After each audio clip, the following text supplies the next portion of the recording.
नमस्कार दोस्तों। मैं डॉक्टर नरेंद्र पाल। दोस्तों, आज जो हम एक केस डिस्कस करने जा रहे हैं, एक डिज़ीज़ डिस्कस करने जा रहे हैं जिसका की नाम है किडनी फेलियर। ये एक्यूट भी होता है और क्रॉनिक भी होता है। एक्यूट मतलब कि जो रिसेंट ही पता चला है, और क्रॉनिक मीन्स कि काफ़ी देर से पेशेंट को चल रहा है। और इसमें जैसे कि आप सभी को ये पता होगा कि जो कन्वेंशनल ट्रीटमेंट है वो है एक डायलिसिस। और आपने भी अपने किसी नोन को या आपके इर्द गिर्द आपने ये पेशेंट्स देखे होंगे जिनको कि बार बार फ्रीक्वेंट डायलिसिस करानी पड़ती है। सो उसके बाद डायलिसिस करवाते हैं तो एक पैरामीटर होता है ब्लड का, सीरम क्रेटिनिन और ब्लड यूरिया। ये एक दो पैरामीटर्स होते हैं जो कि अक्सर बढ़ जाते हैं, और जब एक सर्टेन लिमिट के बाद जब बढ़ जाते हैं तो नेफ्रोलॉजिस्ट जो है वो डायलिसिस रिकमेंड करते हैं। और डायलिसिस करने के बाद ये डाउन आ जाते हैं, फिर से दोबारा से बढ़ जाते हैं, फिर डायलिसिस करनी पड़ती है। और ये कंटिन्यूस प्रोसेस रहता है जिसमें कि कुछ पेशेंट्स जो है वो किडनी ट्रांसप्लांट करवा लेते हैं, लेकिन सारे पेशेंट किडनी ट्रांसप्लांट नहीं करवा पाते, तो वो डायलिसिस पर रहते हैं। और ऐसे ही एक हमारे पेशेंट जो कि दिल्ली से बिलोंग करते हैं, जो कि रेफ़र होके आए थे मेरे पास, बड़े पैनिक मोड में थे, डिस्ट्रेस थे। उनकी जो बेटी थी वो बड़ी डिस्ट्रेस थी, और वो उनको डायलिसिस रिकमेंड हो चुका था कि आप इमीडिएटली डायलिसिस करवाइए, जो क्योंकि उनका जो सीरम क्रेटिनिन 9.84 था और ब्लड यूरिया 261 था। और लेकिन पेशेंट की अटेंडेंट ये डायलिसिस का जो प्रोसीजर है वो नहीं करवाना चाहते थे। दे बहुत अफ्रेड थे, they are pretty much worried about dialysis. और वो चाहते थे कि हम डायलिसिस से बच जाएं, कोई ऐसा herbal treatment without any side effect के आयुर्वेदिक ट्रीटमेंट हो जो कि हमें डायलिसिस तक ना लेके जाए। और उन्होंने काफ़ी सारे आयुर्वेदिक डॉक्टर्स को भी कंसल्ट किया, लेकिन फाइनली फिर उन्हें किसी ने रिकमेंड किया कि आप डॉक्टर नरेंद्र के पास जाएं। और हम बोलते हैं कि आयुर्वेद बड़ा स्लो चलता है, लेकिन इस केस के माध्यम से मैं आपको बता दूं कि ये डिज़ीज़ के ऊपर डिपेंड करता है। आयुर्वेद स्लो है, ये एक मिथ है।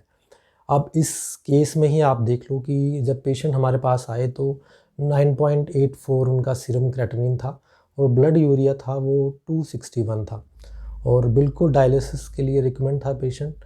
और मैंने ट्रीटमेंट जब शुरू किया तो विदिन 15 डेज़ के बाद, चूँकि मैं रिपोर्ट्स रिपीट करवाता हूँ ताकि पता चले कि हम सही दिशा में जा रहे हैं कि नहीं जा रहे हैं, तो हमने जब 15 डेज़ के बाद कराया तो 3.5 आ गया और ब्लड यूरिया 63.7 था। फिर से हमने 15 डेज़ के बाद रिपीट करवाया तो 2.1, जो कि बिल्कुल नॉर्मल लिमिट है। नॉर्मल लिमिट से थोड़ा सा बॉर्डर लाइन पे कह सकते हो, उस पर क्रेटिनिन आ गया था, और ब्लड यूरिया वो बिल्कुल नॉर्मल लिमिट में आ गया था जो कि 27.9 था। पेशेंट को जो प्रीवियसली जो सिम्टम्स थे, क्योंकि ऑब्वियस सी बात है जब ऐसी डिज़ीज़ होती है जो कि बड़ी एक एडवांस डिज़ीज़ है, तो काफ़ी सारे सिम्टम्स पेशेंट्स को होते हैं, जैसे कि चलते वक्त सांस चढ़ना और पैरों में सूजन आना, भूख कम हो जाना, और कई बार इनके भी पेट में पानी भर गया था, जैसे हम असाइटिस बोलते हैं। तो काफ़ी सारे सिम्टम्स थे इनको, लेकिन विदिन 15 डेज़ के बाद उनको इम्प्रूवमेंट होना स्टार्ट होगी, और अभी 1 मंथ उनको ट्रीटमेंट का हो गया है, और उनके काफ़ी सिम्टम्स जो हैं वो नॉर्मलाइज हो गए हैं, स्नब हो गए हैं, बिल्कुल वो नॉर्मल हेल्दी लाइफस्टाइल जी रहे हैं। एपिटाइट अच्छी है, उनका जो पिडलोडीमा था वो अच्छा है, उनका बीपी जो फॉल कर रहा था वो काफ़ी अच्छा इम्प्रूव है, उनका एचबी अच्छा इम्प्रूव हुआ है। सो ये overall patient is very happy. Clinically भी बहुत अच्छा इम्प्रूव हुआ है, और जो कि जो हमारे टेस्ट के जो फाइंडर्स होते हैं, जो कि पैथोलॉजिकल मार्कर्स होते हैं, उनमें भी बड़ी ज़बरदस्त इम्प्रूवमेंट आई है। आप पेशेंट के जो उनकी बेटी है उनके थ्रू आप उनका एक टेस्टिमोनियल देखिए, और आप पाएंगे कि वाकई ऐसे जो केसेस हैं जो कि मैं ये नहीं कहता कि हम हर डिज़ीज़ आयुर्वेद के थ्रू टैकल कर सकते हैं, लेकिन बड़े सारी ऐसी फील्ड्स हैं जो कि अनटच्ड है। तो उनमें से एक ये है जिसे कि हम kidney failure, chronic kidney failure या एक्यूट रीनल फेलियर इसको हम बोलते हैं। और थ्रू आयुर्वेदा हम बड़ा अच्छा इम्प्रूवमेंट पेशेंट को करवा सकते हैं। रही बात डायलिसिस की, तो इस केसेस में तो डायलिसिस की ज़रूरत पड़ी नहीं है, लेकिन कुछ केसेस में क्या होता है कि अगर पेशेंट काफ़ी देर से डायलिसिस करवा रहा है तो उसमें हम धीरे धीरे करके डायलिसिस कम करवा सकते हैं, और कुछ केसेस में डायलिसिस छूट भी जाती है। कुछ केसेस में क्या रहता है कि जो फ्रीक्वेंसी है डायलिसिस की वो हम कम कर सकते हैं। सो आइए देखते हैं इस पेशेंट के क्या व्यूज़ थे हमारे ट्रीटमेंट के। से बोल रहे हैं और क्या दिक्कत थी आपको? सर मैं न्यू दिल्ली से बात कर रही हूँ।